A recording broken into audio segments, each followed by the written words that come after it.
발솜입니다. 세상의 모든 국가들은 다른 나라의 문화를 받아들이기도 반대로 자국의 문화를 해외에 전파하기도 합니다. 글로벌 시대인 지금 그런 것은 우리에게 익숙한 환경이죠. 그러다 보면 당연히 문화적으로 적자를 보는 국가와 흑자를 보는 국가들이 생기는데요. 그래서 타국 문화에 대해 수입 제한을 거는 중국 같은 예외의 경우를 제외하면 세계적으로 대중문화 지식재산권으로 흑자를 보는 국가들은 극소수입니다. 당연히 그중 최고는 미국이고 그 다음은 영국, 프랑스, 이탈리아도 있습니다만 사실 따지고 보면 미국을 제외한 나머지는 압도적인 흑자 국가들이라고는 할 수도 없죠. 그리고 아시아에도 그런 흑자를 내는 국가들이 있습니다. 그중 하나가 바로 일본인데요. 일본은 영상과 음악은 아니지만 애니메이션의 힘이 있습니다. 그럼 우리 대한민국은 어떨까요?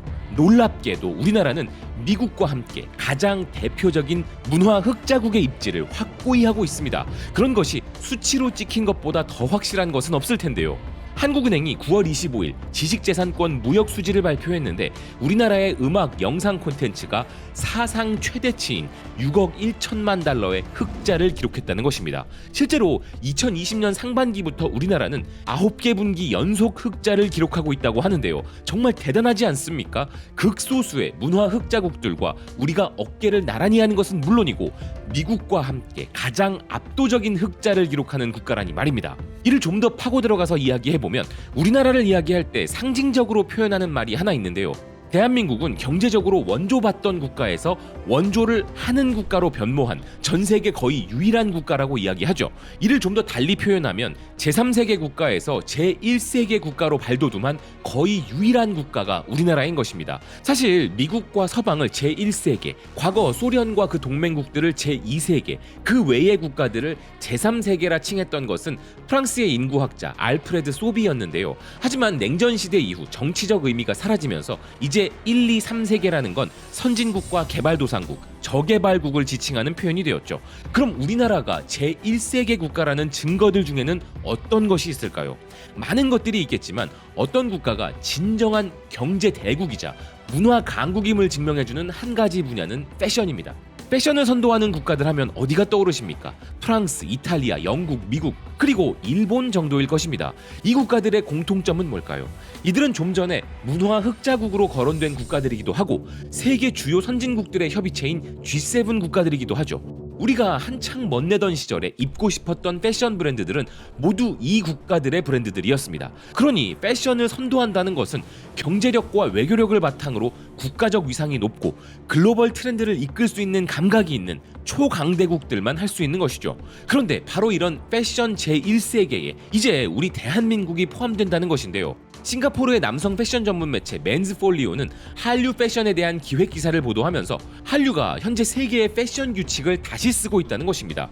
런던의 빅토리아 앤 앨버트 박물관이 한류 전시를 열었을 때 한류는 더 이상 일시적인 유행이나 지역적 현상이 아님이 분명해졌다는 기사는 한류의 힘은 여전히 느슨해질 조짐이 보이지 않는다는 것인데요. 그런데 런던의 빅토리아 앤 앨버트 박물관은 사실 한국과 오래된 관계를 가지고 있었다는 것입니다. 1918년 한국 미술에 대한 책을 출판한 최초의 국가가 바로 영국이었는데 이를 상징하는 기관이 바로 빅토리아 앤 앨버트 박물관이고 1916년 한국 국립미술보물전시회의 유럽 투어 역시도 이곳에서 시작되었다는 것인데요. 여기에 더해 런던이라는 도시 역시도 한국 미술을 전문적으로 취급하는 최초의 유럽 상설 갤러리를 보유하고 있는 곳이라고 합니다. 그런 상징적인 곳에서 한류 전시회가 열렸기에 그 중요성이 10배로 증가한 것이라는 기사는 세계적 흐름에 대한 한류의 도전은 실로 경이로운 수준이며 국제적인 존경을 얻고 있다는 의미라고 이야기하는데요. 그래서 K라는 한국을 상징하는 라벨은 최근에는 패션계에도 영향을 미치고 있다면서 한국이 전 세계 패션계를 천천히 지배해 나가고 있다는 것입니다. 그러면서 전통적인 한국적 요소를 가지고 있으면서도 유럽 중심적인 활동이 이루어지고 있는 것이 바로 한국의 패션이라는 기사인데요. 그 대표적인 예시가 바로 세계의 패션 트렌드를 K-팝 아이돌들이 이끌고 있다는 사실과 글로벌 럭셔리 브랜드들의 홍보대사들이 한국의 연예인들이란 사실이라 기사는 이야기합니다. 한국의 아티스트들은 전 세계 모든 MZ 세대들에게 인기가 있는 것은 물론 브랜드 이미지 상승과 문화적 다양성 추구까지 가능하게 한다는데요. 그리고 한국 아티스트들의 기반이 되는 K-팝 팬덤에 대해서도 설명하는 기사입니다.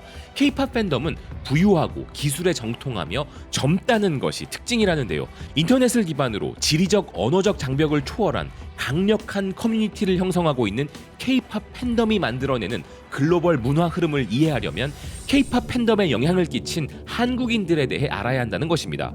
한국인들은 근면하고 성실하며 열정적이고 적응력이 강한 것은 물론 학습에 대한 엄청난 욕구를 가졌다는 기사는 한국은 일본의 식민지 지배와 전쟁으로 세계에서 가장 가난한 나라로 전락한 바 있었기에 이런 시련을 극복하기 위해 엄청난 노력을 했던 것이 한국인의 성격으로 자리 잡았다는 것인데요. 한국인들의 이런 성격은 한국이 30년 만에 제3세계에서 제1세계로 올라올 수 있게 만든 주요한 원동력이었다고 설명한 기사입니다. 한국이 이렇게 패션을 선도하는 제1세계 국가가 된 데에는 우리 모두가 예상하듯 대중문화의 영향이 가장 컸죠. 스페인의 한 스트리밍 전문 매체도 한류의 유행으로 한국 배우들의 시대가 왔다면서 진정 패셔너블한 나라가 있다면 바로 한국이라는 것인데요. 이제 시사회 레드카펫이든 스트리밍 플랫폼이든 어디를 가든 한국 스타들이 국제적으로 승승장구하는 것은 흔한 일이 되었고 불과 몇 년 전만 해도 스페인 시청자들을 사로잡은 것은 튀르키예 드라마였지만 이제 그들의 마음을 훔치고 있는 것은 바로 한국 드라마라는 것입니다. 그런데 이렇게 한국 드라마를 본 유럽의 젊은 세대들은 자신들이 좋아하는 한국 배우들을 모방하기 시작했으며 이제 한국 연예인들은 대중문화 아이콘으로서 패션을 이끄는 사람들이라 평가했는데요. 필리핀 매체 GMA 역시도 이번 밀라노와 파리 패션 위크에서 한국 스타들은 눈부시게 빛나고 있다는 것입니다. 그래서 요즘은 럭셔리 브랜드 또는 일반 브랜드 혹은 어디든지 간에 한국의 스타들이 앰베서더로 없는 그런 브랜드를 찾는 게 더 힘들다는 것인데요. 여기에 세계적 패션 매거진 보그의 브라질판은 한국 스타들을 두고 정말 신기한 현상이 나타나고 있다는 것입니다. 그건 해외 스타들이 한국 스타들과 사진을 찍으려고 줄을 서는 현상이라는 것인데요. 이탈리아 브랜드 돌체앤가바나 패션쇼에 참석한 브라질의 인기 배우는 한국 보이밴드 에이티즈와 함께 사진을 찍고 기뻐했다고 하는데 그가 에이티즈 멤버와 사진을 찍은 이유는 바로 자신의 딸을 위해서였다는 것입니다. 사실 이런 명품 브랜드들이 한국 연예인들을 앰베서더로 기용하는 것은 어제 오늘의 일도 아니고 신기한 일도 아닙니다. 이들이 입은 옷 한 벌이 해당 브랜드의 매출을 좌지우지하는 것은 이제 신기한 일도 아니죠. 그렇지만 한국 스타들이 홍보 모델로 많이 나선다고 해서 한국이 패션 트렌드를 이끄는 제1세계 국가라고 보기엔 뭔가 좀 부족한데요. 그래서 홍콩의 사우스 차이나 모닝포스트의 기사를 소개하고 싶습니다. 기사는 에밀리 파리에 가다 등의 다양한 서구권 드라마들을 예로 들면서 TV와 영화가 패션에 미치는 영향에 대한 분석 기사를 보도했는데요. 사실 에밀리 파리에 가다는 패션적으로 보면 거의 사기급 드라마죠. 패션을 소재로 한 이 드라마는 프랑스를 배경으로 패션의 극치를 보여주었는데요.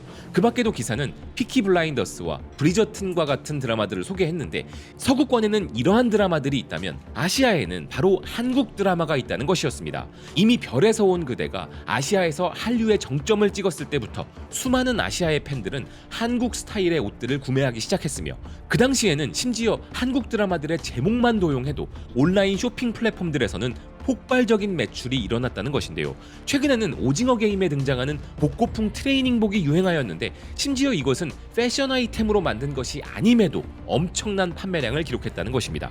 그래서 한국은 드라마들만으로도 패션적 영향력을 갖게 되었다는 것인데요. 이제 서구권은 미국과 프랑스가 패션 트렌드를 이끈다면 아시아의 패션 트렌드는 한국이 이끌고 있다는 것입니다. 수많은 한국 스타들이 세계적으로 패션 트렌드 세터가 된 것은 물론 드라마에 어떤 패션 아이템을 등장시키기만 하면 곧바로 세계적으로 유행시킬 수 있는 힘을 가진 국가가 바로 한국이라는 기사인데요. 한국은 이제 문화 수출 흑자만 달성한 것이 아니라 제1세계 국가의 상징이라 할 수 있는 패션에서도 엄청난 영향력을 가지게 된 것이죠. 한류가 일시적이라고 말하는 사람들이 많았습니다. 심지어 국내에도 많았죠. 그렇지만 이제는 없습니다. 그 증거들이 눈에 보여지기 때문이죠. 그래서 이제는 전 세계 외신들이 한류를 이야기하면서 글로벌 문화 현상이라고 부르는 시대도 조만간 사라질 것이라 예상해 봅니다. 우리가 미국 문화를 두고 글로벌 문화 현상이라고 하지 않듯 한류가 이제 세계적 주류 문화인 것에 놀라는 사람은 아무도 없기 때문입니다. 시청해주셔서 고맙습니다. 또 뵙겠습니다.